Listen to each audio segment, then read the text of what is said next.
Okay, hello mga kamag at mga ka-BTP. Welcome sa aking panibagong vlog. Okay, ito po magre-react lang ako dito sa segment ni Attorney Libayan ni Idol. Super idol ko to, alam niyo kung bakit. Kasi napakagaling na abogado nito, magaling na kritiko, magaling maghimay-himay ng mga sitwasyon sa politics. So, yun. Kaya regular ako nanonood sa kanya at siyempre kala Attorney Claire Castro, kay Caillou, kay Sean Wayne, yan. Kay Direk Freddy Valera. Yan yung mga yan ng magagaling na vlogger talaga. Yan yung mga talagang dapat pinapanood natin. Kasi napakarami nating matututunan sa kanila when it comes to politics and law. Ano po? Para hindi tayo inosente sa batas natin, no? Ito, mag-react ako dito kasi super relate po ako dito, no? Maliliit na vloggers like me, kakasuhan ni Raffy Tulfo. Ano po? Sabi ko nga, pati ba naman mga maliliit, papatulan pa. Small vloggers, papatulan. Parang bullying na yan. So ito super relate po ako dito kasi may ongoing case ako about cyber libel. Kaya kasi minsan po kasi yung kaso na yan, yung cyber libel, na parang nagagamit na lang ng mga politiko, ng mga matataas na tao, ng mga mayayaman, yung mga malalaking kumpanya, na pag may ginagawa silang kalokohan sa bayan natin, sa mga tao, ginagamit nila yung kasong cyber libel para manahimik tayo, para takutin tayo. Baka gaya na lang po nung nangyari sa akin, no? Nakulong ako. Grabe, nakadalawang kulong po ako, no? Kaya ako medyo sanay na ako sa kulungan, eh. So kung may maliman ako para kay Raffy Tulfo na masabi dito ngayon, di kasuhan niya ako, total sanay na ako. Ang masakit lang po kasi dito, no? Nakukulong ka ng hindi mo naman alam kung may kasalanan ka ba talaga o hindi. Kasi ako feeling ko talagang wala naman akong maling ginawa. I just wanted to help, no? Yung mga kababayan natin na talagang inaagrabyado, yun lang naman yung gusto kong tulungan, kaso lang, yun nga, nangyayari yung mga ganyan. So ito po mga kababayan, kaya ako gustong i-react to. Yun nga, nakarelate nga po ako dito, no? Nakarelate ako dito ng gusto. Kaya panoorin po natin. No? Senator Raffy Tulfo. Ako yun, ng cyber libel. I'm proud to say na ako yun. Okay. At tamay ang iba pa sa DOJ ngayon. Senator Tulfo, sabi daw ni Senator Tulfo, ayon kay Vince World, para magtanda yung vlogger na yan at hindi nagayahin pa ng isa. Tingnan natin. Kakapasok lang po ng balita ngayon. Ngayong araw po ay nagtungo sa Department of Justice Prosecutor Office sa Quezon City. Hindi ko talaga gusto yung itong Vince World. Nagbabalita siya. Si Senator Raffy Tulfo at kasama ang kanyang mga staff at mga abogado. Okay, sige. Pagtiisan na lang natin mga kabatas natin, ha? Pagtiisan na lang natin. At nag-file sila. Alfredo Balita, buhay ka na. O yan. Yun, nag-file po, no? Sabi ni Vince World, nag-file daw po. So, ano pong to, no? Ang point ko po kasi dito, kaya nireact ko to, no? Ako naman po ay hindi nga po ako magaling mag-analyze ng mga ganitong mga vlogs, no, yung mga reaction na ganito, mga video reaction na ganito. Hindi po ako magaling magbigay ng komento. Ano lang, kung ano lang po yung nararamdaman ko, ano lang po yung naisip ko, yun lang po yung nasasabi ko. Pero this time po ang point ko rito is kaya ako to ni-react. Bukod sa nakarelate po ako, malilit na vlogger, kakasuhan ni Raffy Tulfo. So, paano na tayo? Kagaya dito sa atin sa Bataan, maraming kalokohan na nangyayari dito, eh. Maraming kalokohan na ginagawa yung mga politician dito. Actually, isolated tayo. Kaya nga, ito po, kwento ko lang kung bakit ako nakakasuhan. Itong mga tao dito sa isang barangay dito sa amin, meron sa kanilang parang quarrying. Tapos, dinimolish yung bahay nila, binayaran sila ng 25,000 at bukod doon, pinakakuan sila ng relocation. Ngayon, binayaran sa kanila yung 25,000 pero nilipat muna sila sa isang pansamantalang tirahan na walang bubungan. Na kapag umuulan, nababasa sila doon, wala silang CR, no? Pati mga bata apektado. Hindi naman sila pwedeng magpasok ng mga materyales dahil binabawalan din sila. Para kahit paano mabubungan nila yung ano. So gawa-gawa na sila ng paraan. So ayun, nalaman nila na ako po ay isang vlogger. Nag-request sila na interviewin ko sila. Pero bago pa po yun, lumapit na sila kay Rapi Tulfo. At sabi sa kanila, bumalik daw sila ulit sa ganitong araw kung anong mga araw yun. Pero nung time na yun na sinabi nila sa akin yun, sinabi ko na wag na po doon kasi wala, hindi kayo mapapansin dyan. So yun nga, in-interview ko sila kung ano yung nangyari sa kanila doon. And ang purpose po ng interview is iparating sa kumpanya na nangako sa kanila ng relocation na sana to pa rin na yung kanilang pangako. Yun lang naman po ang purpose nun. Wala po akong purpose na siraan itong kumpanyang ito. Ano po? Yun. So, yun, nakasuhan nga po ako. And yun nga, nakulong ako. Hanggang ngayon nga po, may hearing pa. Pero naniniwala po ako na hindi magpo-prosper tong kaso na to. So, yun. Siyempre, yun ang paniniwala ko. Ano ba? O ngayon, after na interview, pinost ko nga po yung video. So, nakarating nga sa kanila. So, instead na mag-comply sila doon sa hinaing ng mga tao, dinimanda ako kasama ng mga kagawad na kasama ko na nag-interview. So, ngayon, dumating yung araw na yung mga kababayan ko ay bumalik na doon sa Rapi Tulfo in action sa RTIA. Doon sinabi ko sa kanila na wag nang pumunta doon kasi hindi kayo ma-entertain dyan. Kasi hindi magba-viral yan. Yan po ang sabi ko. Kasi noon pa naman po, alam ko na eh. Noon pa lang po hindi na ako fan ni Rapi Tulfo. Nung una, muntik na.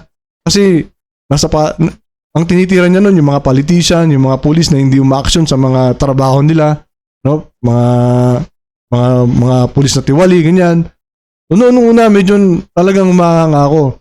Pero eventually, nung nakikita ko na ang mga tinatanggap niyang kaso doon is yung away ng mag-asawa, away ng kapitbahay, diba? Away ng pamilya. Diba? Parang sabi ko, parang mali na to, no? Parang na-exploit na yung mga tao. No? Parang, halimbawa ako, lalapit ako siya, nag-away kami ng jowa ko. Ha?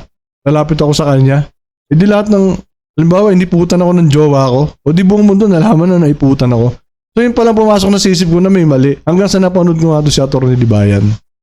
So, pagkapanood ko pala ng first na video niya, nag-agree na agad ako sa kanya. Which is tama naman talaga. Kaya nagtataka ko bakit kinakasuhan to ng cyber libel eh. Ha? So yun na nga po, no? Pagdating nila doon sa RTIA, ha? May tinatawag-tawagan daw yung staff ni Rapi Tulfo. Ewan po kung sino tinatawagan walang sinabi. After ng mga tawag-tawag daw, sinabihan sila na hindi po natin may feature to kasi masyado pong higante yung kalaban. O diba? Ibig sabihin, may kinakatakutan din tong si Rapi Tulfo. Pag malalaking tao, takot siya.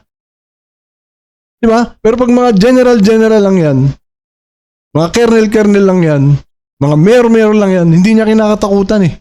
Pero nagtaka ako, bakit itong kumpanya na to, parang natakot sila. O di ba? Kawawa yung mga kababayan ko na humingi ng tulong sa kanya na ako na small vlogger na gustong-gusto ko lang natulungan sila para maiparating yung problema nila, ako pa yung nakakasuhan. So hindi ko po sinasabi dito na ako yung hero dito, no? Ang sinasabi ko lang dito, small vloggers, Rapi Tulfo, papatulan mo. So paano na kami? Kami na dito sa Bataan, na halos na isolated po kami. Lahat po ng mga halos politician dito, mula governor, mula congressman hanggang mayor magkakakampi. Kaya pag kami ng mga kritiko nila, ginawa nila ng mali, wala kaming matakbuhan. Di ba? Wala kami magawa kundi magsiwalat na lang ng samaan loob sa social media tapos kakasuhan mo. Ano, ini-encourage mo ba ang mga politician na ito? Na kapag may mga vloggers na kagaya ko, kakasuhan nyo para manahimik? Ganun po ba yung gusto nyo? Mr. Rapi Tulfo? O ngayon, kung ako po, ay may nasabi sa inyo na mali para sa inyo, Rapi Tulfo, kasuhan nyo ako. Total, sanay na ako eh. Sanay na ako sa mga ganyan. Di ba? Kaya, ang sakit na loob na ganyan ang ginagawa nyo. Ganyan ang ginagawa nyo sa mga kagaya namin na small vloggers. Dito lang namin idinadaan yung sama ng loob namin sa mga politician kapag may mali sila. Pag inargabyado nila yung mga kababayan namin, dito namin dinadaan sa social media para iparating sa kinauukulan yung mga nararamdaman namin, yung mga mali ninyong mga politiko. May napanood daw isang video si ate. Sabi niya, may panahon ka pa para sa mga small vloggers na kasuhan? Mali-mali na nga yung pinagsasabi mo sa Senado na instead na mag-aral ka, pag-aralan mo kung paano maging senador, paano gumawa ng batas, kung paano maging isang mambabatas, pinagtunan mo talaga ng pansin yung mga small vlogger? Diba? Hindi ko maintindihan kung matalino ka ba eh. Ako hindi ako matalino, Mr. Rapi Tulfo. Pero tingin ko ngayon, mas matalino pa ako sa iyo. Totoo lang. O ngayon, ano nangyayari? Pasalamat nga eh, ako eh. Bakit kanyo? Kasi nagsusulputan na yung mga small vlogger na dati mong fans, na dati mong tagapagtanggol, sumusulpot na ngayon bilang kontra sa'yo. O ngayon, dahil parang sa ginagawa mo, parang ini-encourage mo pa ang mga politiko na magdemanda kapag sila ay binatikos. Ini-encourage ko na rin yung mga small vloggers na takot na bumatikos sa inyo na magsalita na rin. O para magsawa kayo ng kadidemanda, para mangawit ng mga utak ninyo, mangawit ng mga kamay ninyo, kadidemanda. Di ba? Tuloy po natin. Medyo naiyak na ako eh. Sa mga loob ko kasi. Nag-leak ng session si Rapi. Small time na vlogger na kasalanan mo dahil nakikinig sa'yo. Kaya ayan, iparot ka kasi. Anong pinarot sa akin? Anong masama sa pakikinig? Si Rapi Tulfo mo, ilan ba yung minura niya? Si Rapi Tulfo mo, Alfredo Palita, ilan ang sinabihan niya ng inutil? Tama. Kita nyo na. Naalala ko yan. Isang general, sinabihan niya ng inutil ka, general. Weak leader ka. Diba? Siya lang ang may karapatan? Wala nga nagsabi sa kanya na inutil siya eh. Meron ba?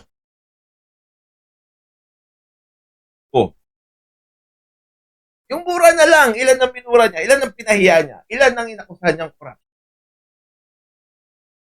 Tapos na yung usapan, di ba? Tapos na yung live stream. Pero, punta tayo sa mga maliliit na vlog. Maliliit na vlog. Ng multiple cyber libel case sa isang Yan. Ako yan, mga kabatas natin, no? Ako yung pinasuhan dyan. At ito mga live stream natin, bibilisan lang natin. Pati ito, bilisan din natin. vlogger. Alright? At sa mga tropa nito, na mga small vlogger. Proud moment yun, mga kabatas natin, no? Pag ikukumpara nyo naman ako kay Rafi Tulfo, small vlogger din. Bakit? Wala pang 500,000, wala pang 500,000 yung aking subscribers. Si Rafi Tulfo, 27 million. Itong mga tropa nito, na mga small vlogger. yung mga small vlogger, mga kabatas natin, na gustong takutin ni Rafi Tulfo ng kaso, mga kabatas natin. Isipin nyo si Rafi Tulfo, tumatabo ng million views. Yun. Tapos, yung mga small vloggers, Yun nga po no? Tumatabo ng milyon si Rapi Tulfo. Doon sa istorya ng buhay ninyo ng mga lumalapit sa kanya. Kaya minsan, yung mga tao, yung mga Pilipino, kapag nagka-problema sa buhay, sobrang Rapid Tulfo agad ang naiisip. Di ba? Ako, ilang beses na po may nangyari sa akin, minsan hindi ko po naisip na lumapit sa RTIA na yan. Ano mo? Hindi nyo alam, ang nangyayari kasi dito ngayon, napapagtakpan ng nagawa niyang mabuti sa mga mahihirap, yung mga maling ginagawa niya ngayon. Yun po yung nangyayari. Di ba, halimbawa, tinulungan ka, binigyan ka, 500,000 na ka mo, ibigay sa'yo. Tulong sa'yo. Bariya lang po yan sa kikitain niya sa istorya mo na binroadcast sa buong mundo. Kaya tama ito sinasabi. Anong mali ngayon sa mga sinasabi na Atty. Libayan? Totoo naman. Diba? O maliliit na vloggers, mga kabatas natin na gusto ng kasuhan, 1,000, 2,000, 5,000, swerte na makasampo, swerte maki-20. Depende. No? Depende doon sa content nila. Pero, yun, proud moment. Ang galing mo talaga, idol. Proud moment. Ay, graphic mo. Ikaw ang the best. The best. Kayang-kaya mo talaga yung mga maliliit na vloggers. Yung mga small vloggers, you are the best. Grabe. Sabi ni John Sander, big time vlogger attorney haha versus small time. Sabi niya nga, itong si Vince Paul. Sa mga tropa nito, ng mga small vlogger. SM versus Sari-Sari Store. David versus Goliath. Diba? US versus versus Davao City. Di pa Philippines ha. US versus la Trinidad Benguet. US versus sabi ni Teacher Mark Rex, oh, scary. Sorry na daw kayo. Mag-sorry na kayo. Ito kasi, no? Ito po kasi yan eh. Kaya siguro ginagawa to ni Rapid Tulfo, no? I-demand niya pati yung mga maliliit. Sabi mag-sorry lang daw, okay na eh. Kung ako naman, hindi ako magsasorry. Ba't ako magsasorry? Wala naman ginawang mali. Diba? Kaya niya to ginagawa kasi may planong tumakbo sa 2028. Totoo yan. Yan ang totoo dyan. Ngayon, sa dami na ngayon ng mga vloggers na against sa kanya, nakikita yung kamalian niya, kaya siya magdidemanda para busalan yung mga small vloggers na kagaya ko. Tama? Matakot na kayo. Isipin nyo mga kabatas natin ha. Isipin nyo itong si itong si Rafi. Senador siya. May backing siya. Ilan bang boto ang nakuha niya noong 2020? Ilan ba yung boto niya nakuha? 20 million plus din. No? 21 million ba? 21 million. Tapos, bukod dyan, mga kabatas natin, meron siyang 27 million. Pero, hindi ko talaga maintindihan, bakit yung kaso ang panakot nyo at hindi nyo ibulgas kung ano yung maling ginawa namin? Tama. Ano ba yung maling ginawa? Tapos, bakit hindi nila pinalabas ito? Bakit si Vince World ang nagbabalita, hindi yung mga mainstream media? Kagaya ng station nila, yung Channel 5, bakit wala dun? Diba? O bakit hindi nyo ginawa?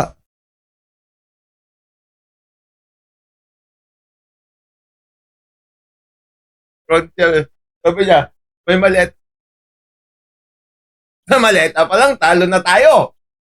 Yung maleta, mga kabatas natin, only mo lang yung maleta, 1 million ka na agad. Saan tayo kukuha niyan, mga small vloggers? Mga small vloggers, saan tayo kukuha ng 1 million? Para mag-reward sa mga tao. Mamalimos tayo, Tony. Isipin mong kalaking pera na ganun. Wag naman. Wag naman. Maganda yan, ano? Yan yung magandang merch yan. Sorry, merch. Nabanggit ko, mag-stay na naman kayo. Pero subukan natin. May nakausap naman na ako. Hindi ko lang. Due process gagawin sa inyo. Due process o pag-abuso. Tama. Gagamitin na yung pagkasenador. Due process at saka pag-abuso. Kasi kung panakot lapsot ang gagawin mo pag abuse of due process. Keep that in mind.